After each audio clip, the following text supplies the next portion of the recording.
Hello. So,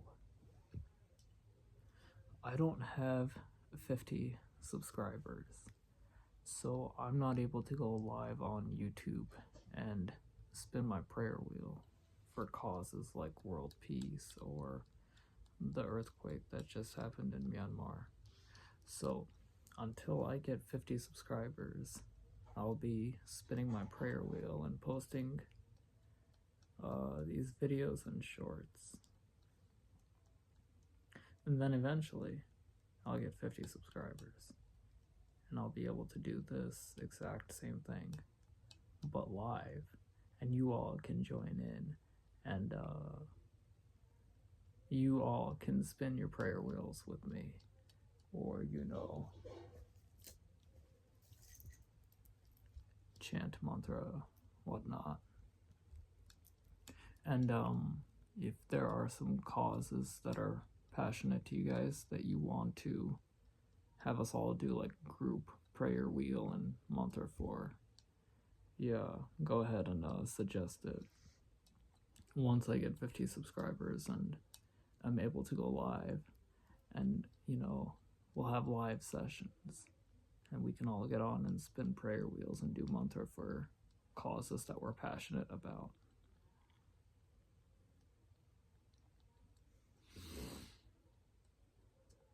So that's really my big goal with this, which is why I'm sitting here spinning a prayer wheel and talking to a camera.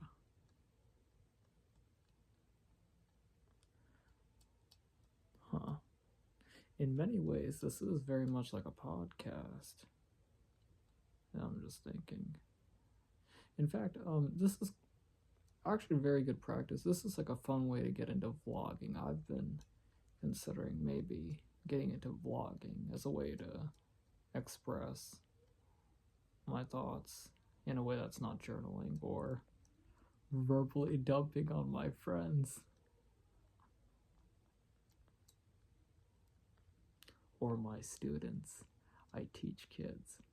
Actually, it's perfect. I teach 9th graders on the autism spectrum. And I teach English and ELA. So actually, it's an almost perfect job for someone like me who has a bit of information in their head and wants to spill it to the world. So a job working with kids, and the kids say crazy stuff, and they spill a lot of information to me. They teach me all sorts of things about what they're into, music, video games, and their youth culture. And technically I'm only 28, so the beard makes me look crazy older. But I'm only 28, and some people might consider me to be youth culture too.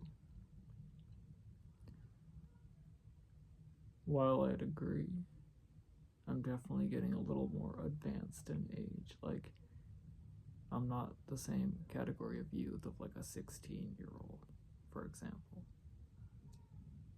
or even like a 20-year-old. I think me as a youth at 20 was extremely different from me as a youth now, if you'd even consider me that now. Yeah. And this is cool. It's like a very nice stream of consciousness, meandering thoughts sort of vlog while I prayer wheel for world peace, the turbulence with the earthquake in Myanmar.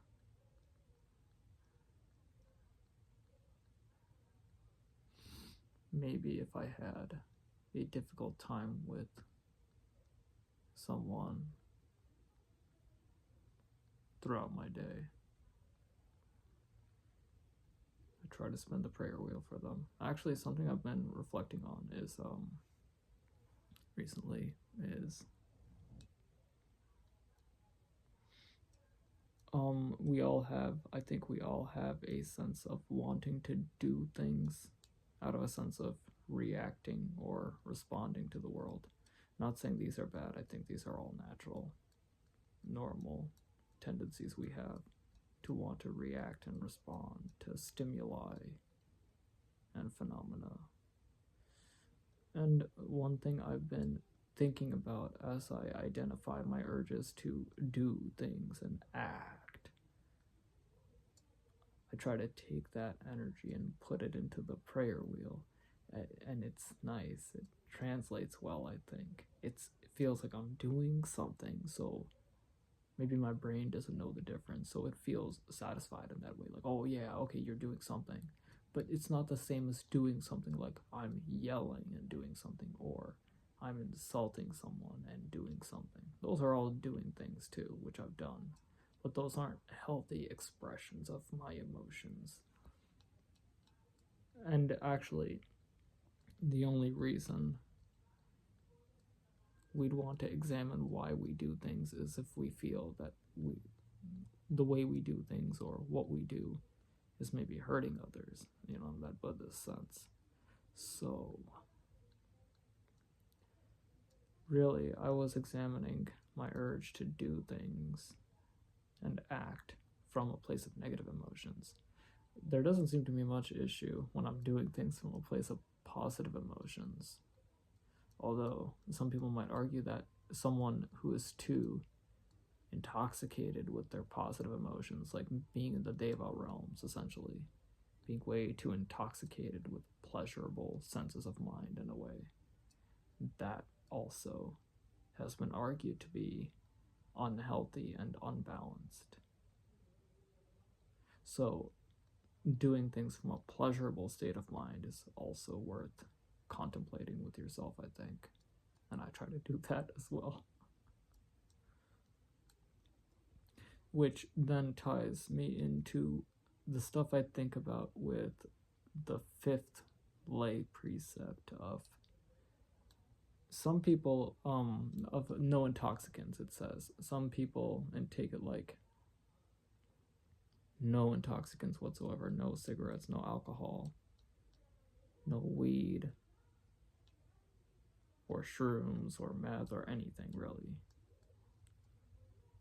And then, on the other hand, some people have interpreted the fifth lay precept as not a banning of all substances, but more like a, hey, be mindful of the mindlessness or the heedlessness that can result from the imbibing of certain substances. So, how you interpret the fifth precept, I guess, would depend on what your Lama and teacher has told you.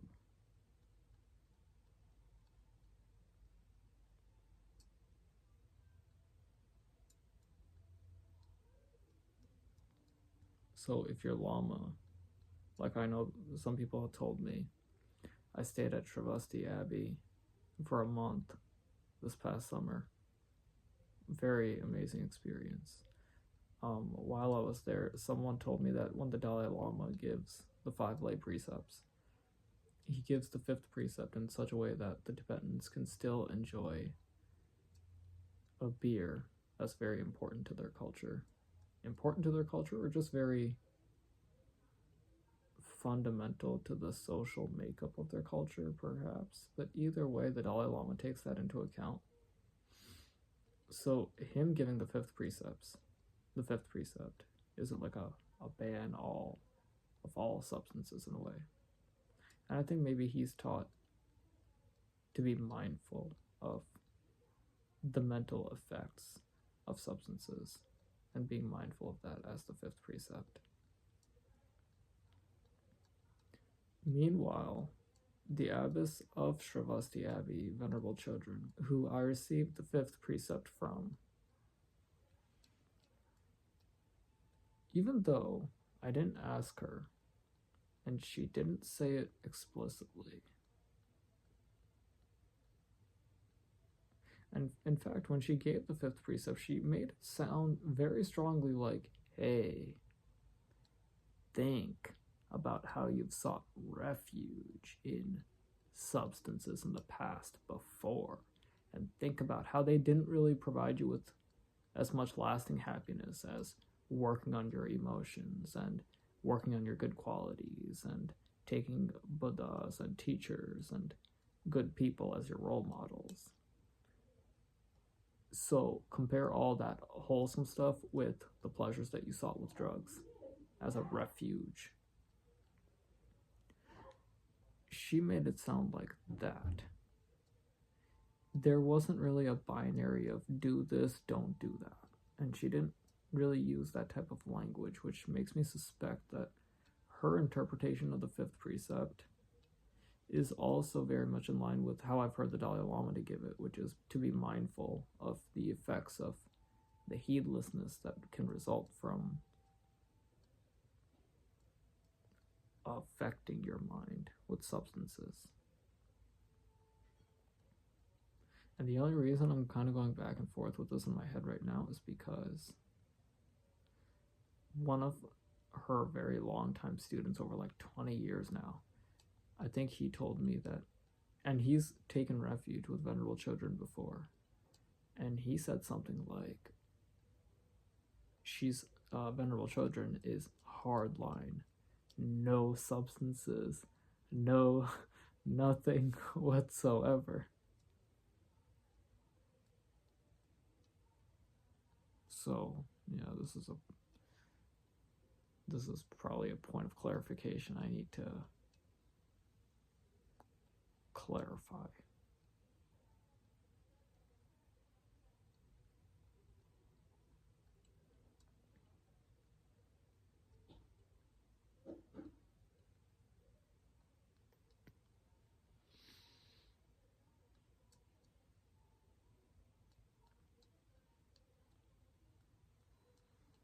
Well, I also have this book, which is reversed, but it says Tales of a Mad Yogi. It's the life of Drukpa Kunli,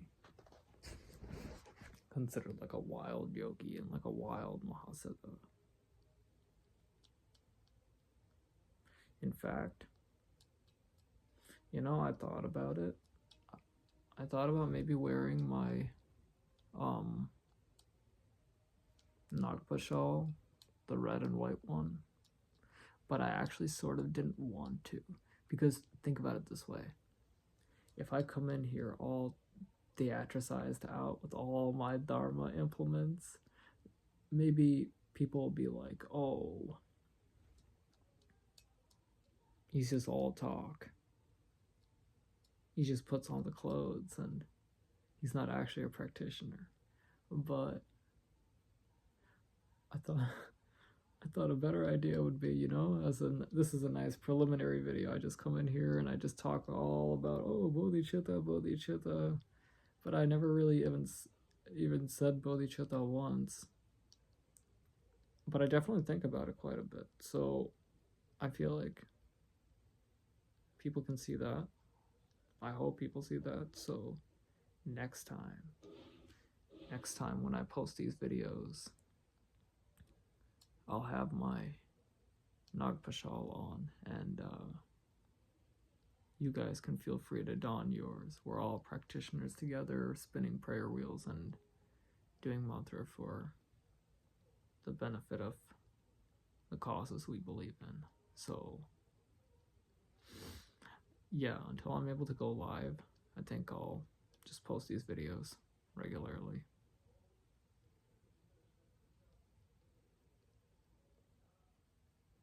Yeah.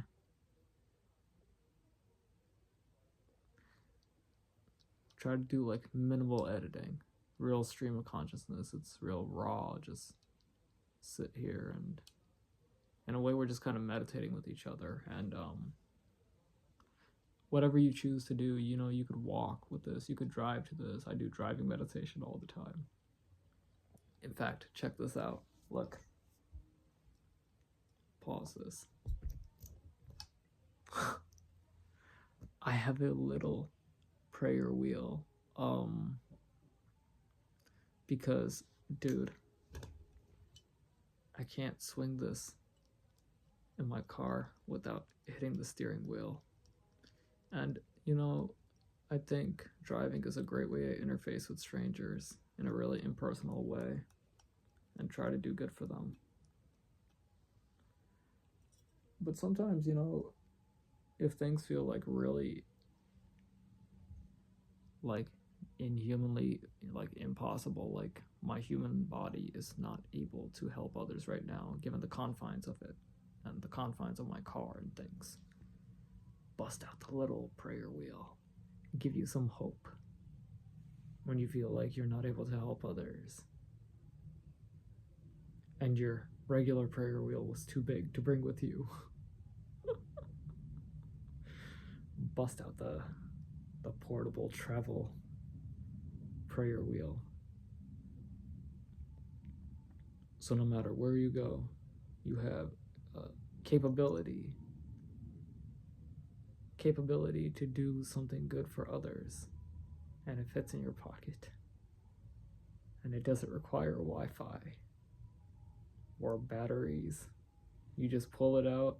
It does require fingers and hands, so if you don't have fingers or hands, unfortunately spinning a prayer wheel will be rough, unless you're like motor gifted in the motor area, and you're able to, like, you ever see the video of the people who paint with their toes because they lost their arms? Unless you're gifted in that motor area and you can spin a prayer wheel with your toes, and even then some people will be like, oh, Dharma implements on your feet. I feel like Buddha would be laughing his head off if he sort of knew the context and it was like, oh, they lost their arms, but they're still trying to practice Dharma and they really like prayer wheels, so they're spinning with their feet. I feel like Buddha would be more impressed. He'd be like, whoa, that's crazy. That's crazy Dharma practice.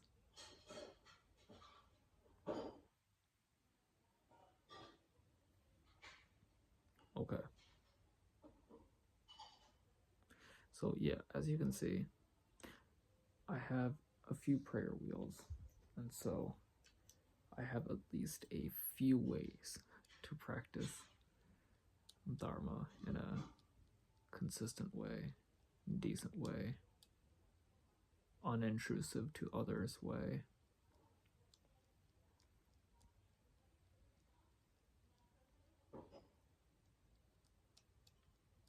So if you like the tone of this and you think content like this is worth 50 subscribers at least, that'll make the live sessions more fun. So I'm not really begging for subscribers or anything. Really, if you guys are knowledgeable in certain occult practices, then you might be aware of the concept of how a lot of people kind of like coupling their energy together is like a major surge of spiritual power, which could be a good thing if like it's like 50,000 of us spinning prayer wheels for world peace. So yeah, not to do too much like Buddhist woo-woo magic talk.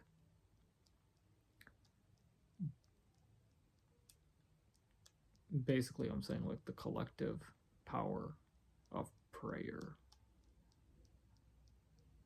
Yeah.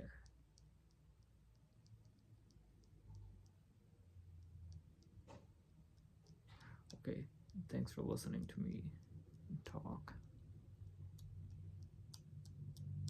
It'll be about 20 minutes. So, and I spin my prayer wheel for way longer every day. So,